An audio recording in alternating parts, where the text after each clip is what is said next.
Kajing puli na kitab usai karya nang itu lepa kalenong bapra kedekot arpau hadup arpulai. Utrai kipai u ongkum ne kipai benriu kidang yawan wat kibasyong habun kinong ba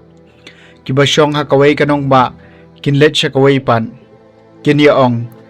yangin ya lek si sendon menkerpat e kajing sebon utrai bat banwan e utrai kipai ngate ngan lek bon kipai benriu bat kijaj benriu badon bor kin yawan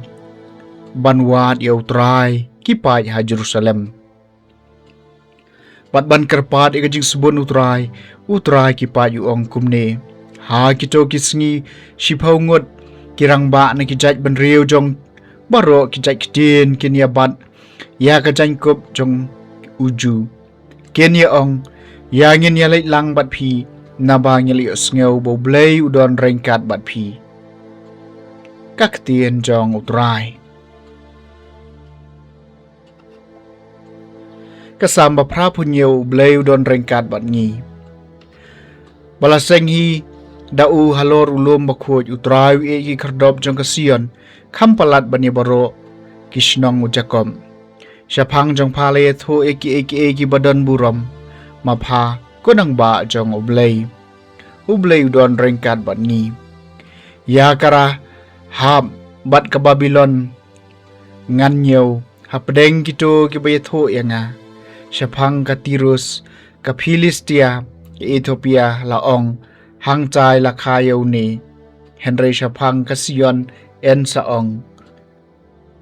ya wei po wei lakha haka mau bahlo tam ularaya kata ublei udon rengkat bat ngi hakabai hakau kabui jong u yaki pat benriu utrai utho hangne lakha ya u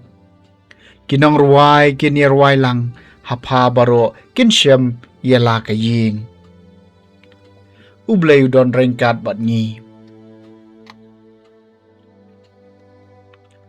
Kajing puli na gospel bakut kat ko Lukas kalanong bakandai kat kot kabasan puway hadu basan pun riu.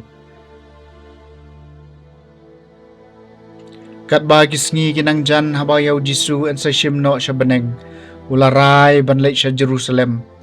Deo lapha kinang lam ktien haswa jong u kibalalet batrong hakasnong jong kinong Samaria ban pankre nakabenta jong u. Henry kita kitrash nong kimtre ban pediang eu namar kapausai baumut ban lech sa Jerusalem haba kisenran jong u Jacob od Yohanes kileo iya kane kilaong ko kenran me kwa bangin khot ya kading na bdeng ban thang do yaki Henry upat lapai bat lamai yaki bat kilalek no syakawai pat kasnong ka gospel jong utrai